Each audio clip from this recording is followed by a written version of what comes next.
Well, what do we have here? Just last week, I did a video on iPadOS 26 versus Samsung DeX on Android 15, featuring the Samsung Galaxy Tab S10 Plus, which is up here. You can see it in the corner because that screen up there is my Galaxy S10 Plus. Because as I said, I use DeX every day on these monitors. Both of these monitors are featuring DeX. But I have a Galaxy Tab S9 Ultra that I had been planning to update to the S11. And as you may be aware, the S11s were announced last week and they're available for purchase. And I spent about a day trying to determine if it was worth the upgrade. If I didn't run a TechTube channel, I probably wouldn't have. Maybe I would have upgraded to the S10, but then I don't need two S10s, right? I just got rid of my small S9, my 11-inch S9, and I was planning to just keep, an Ultra and a Plus, because I prefer the larger sizes, as I've kind of changed my perspective on Android tablets. I used to like them small. I do still have an 8-inch. I have a Tab Active 5 that I really love and I carry around as my notebook. But for use on a desk, like I have here, I really prefer the larger sizes now. Especially with these high-resolution OLED screens, they're just really nice. But, I plugged in the numbers into the Samsung website, and it's like, all right, you're going to give me a decent value for the S9 Ultra. I will go ahead and upgrade to this S11. So while I still have both, I thought, well, let's do a video comparing them. Do I sound excited? Because no, I'm not. When I did the video last week on iPadOS 26 versus Samsung DeX and Android 15, one of the things I talked about was how much I really liked this taskbar on the Android 15 version of Samsung DeX.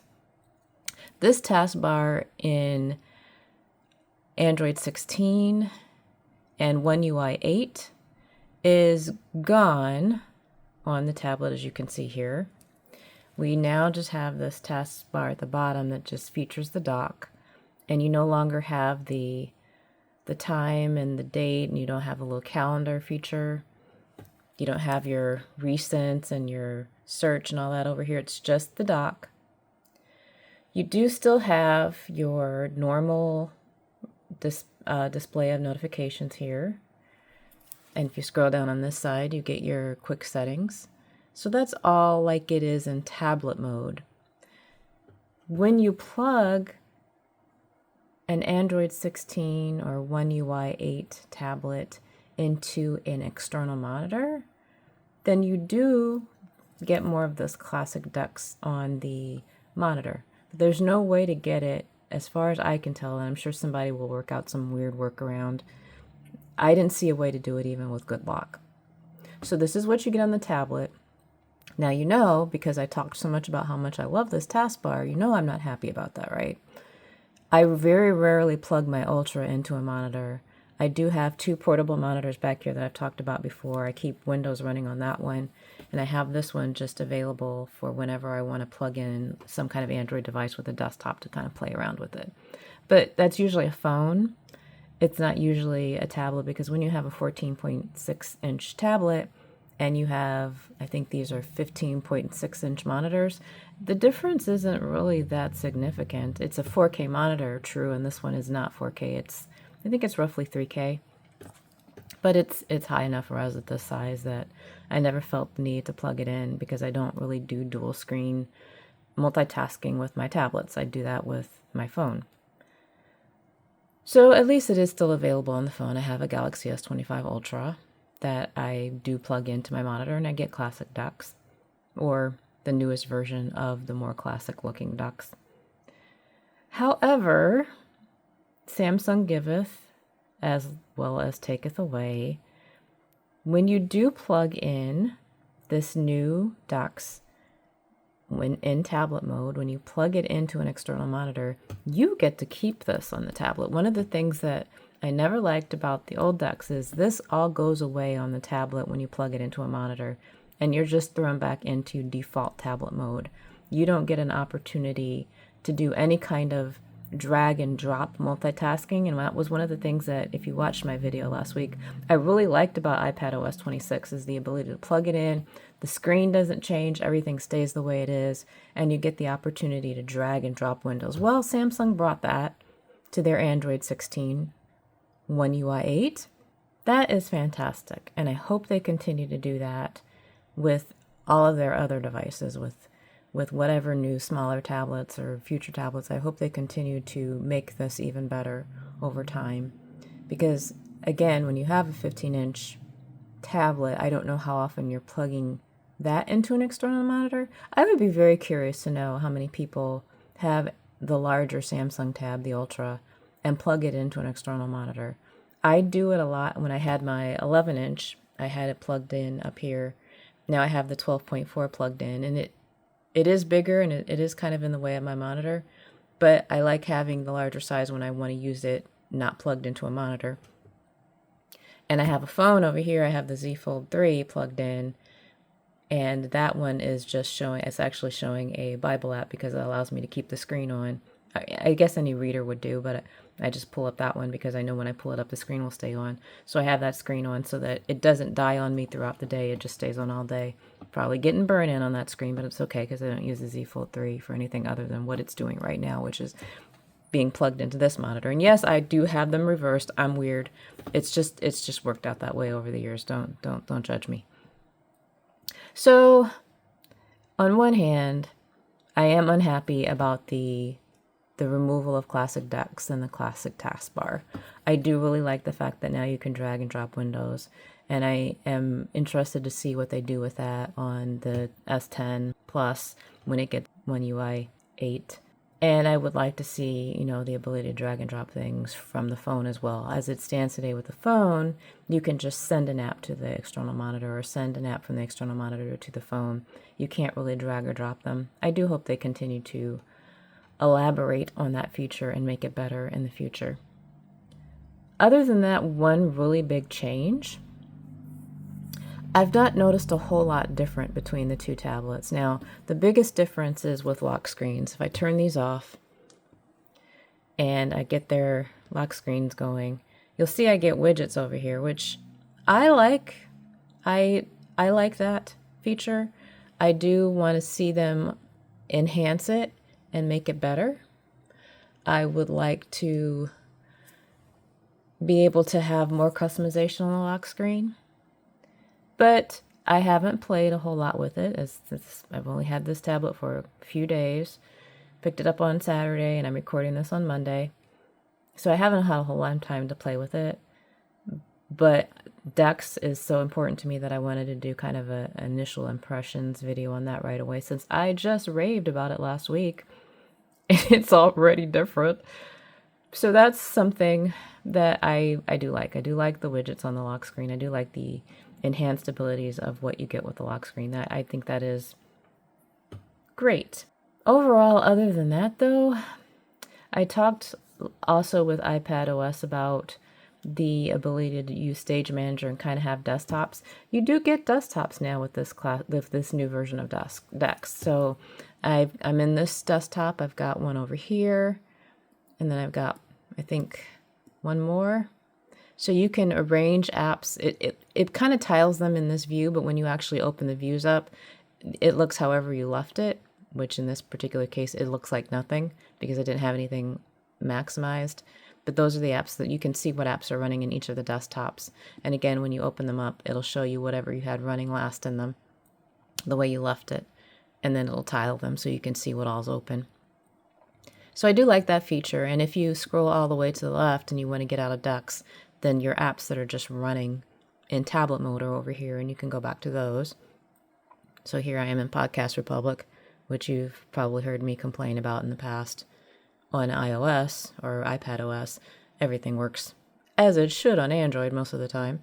So I do like the fact that you have desktops, and I like that they're persistent and they pretty much stay the way you had them for the most part. Now, for whatever reason, sometimes the apps that appear are different, and sometimes they're the same. I haven't figured that out yet. I need to spend more time with it in terms of what it feels should show up and what it feels should be minimized. But again, as with classic decks, you can see what apps are actually running by hovering over them. So if you get a preview, you know that app is actually open and it's running somewhere in one of the desktops.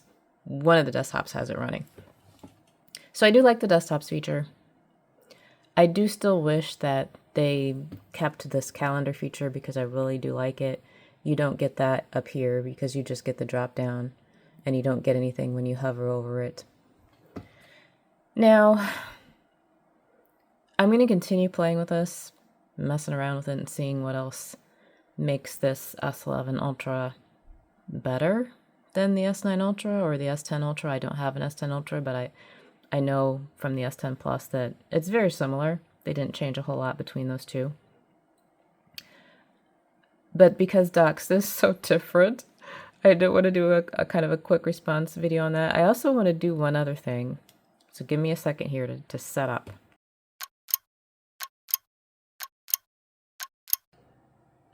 Now, we're back, and some of you who've watched my other Samsung related videos may remember I recently did a video on this thing, the Sackei Magnetic Keyboard for the Ultras, for the 8, 9, and 10 Ultras. And I complained about, you know, it was really the only one we had, but it didn't have a lot of adjustability. I had bought this for my S9, again, knowing that I plan to upgrade to the S11, but with the thought that surely it will work for the S11. They're the same basic shape. I did pick up this what do they call it? The folio book cover, the smart book cover. It looks like this and has this, you know, weird kind of foldy piece. And you can fold it back and use it like that. So this is magnetic. It just pops off. And I thought, okay, they're same basic shape. Surely this will be fine, right? You just arrange it on here. And no, something is different with the magnets in the back. And this right side doesn't really want to stay. It wants to fall off. Now it'll sometimes stay there for, see, but it doesn't really want to. And I've tried playing with different positions. I've tried playing with it higher up. I've tried moving it around a little bit because, like, you'll get a hook over here, but then you won't get a hook over here. And now it's crooked, but that's not really going to stay. It doesn't really work, and this is super disappointing because I paid good money for this, and it's not really going to work. And there isn't a Magic Keyboard style case out from anyone yet for the S11 Ultra. I keep hearing that Samsung is going to come out with something special and new because they moved the pogo pins from the bottom and now they're on the back. So I can't even use my keyboard case that I bought for my S9, the keyboard that you just saw me, that I just had here. And I can't use this one because you see the pogo pins are here at the bottom, and I just showed you that it doesn't have the pogo pins at the bottom anymore, they're on the back. So even though I have this, thinking I would be able to use it, not realizing or paying any attention to any of the renders that the pogo pins were in a different place, I probably wouldn't have bought this if I had paid more attention, but I can't use this, at least as a keyboard. It probably fit in there as a case, but what's the point? So that's why I bought the folio case. So there is no keyboard case out there right now like this that works for the S11 Ultra. We're going to have to wait for Samsung because supposedly they are going to be introducing one. Now, when is that going to show up? I have no idea. Now, like I said, I spent a lot of time playing with this, trying to figure out how to get it to stay. Sometimes I can get it to go like this, and honestly, that's a better usage angle than having it down low. I don't know that it will stay like this for very long. I get nervous about the, it falling down and messing with things. I will say that there's something weird about the placement of the magnets in the tablet and this case where they don't seem to get along. I've had a number of instances, and we'll see in this video if it's going to do it now.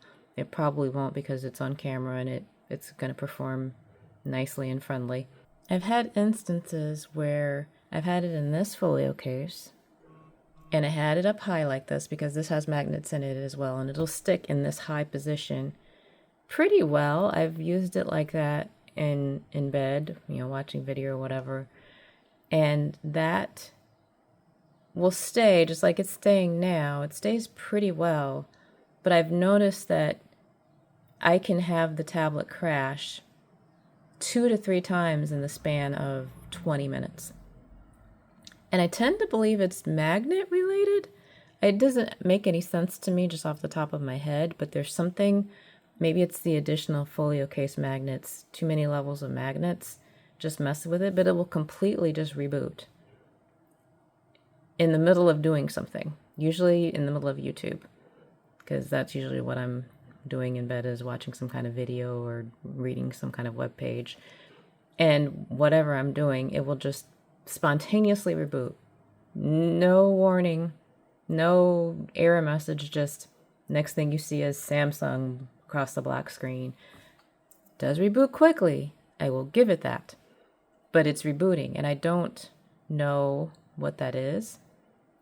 But I will say that if you do plan to upgrade to the S11 Ultra and you were a dummy like me and you bought this keyboard case and you can't return it because you threw the box away thinking you would keep it, well, this is the position that seems to work best. I don't know how well you can trust it.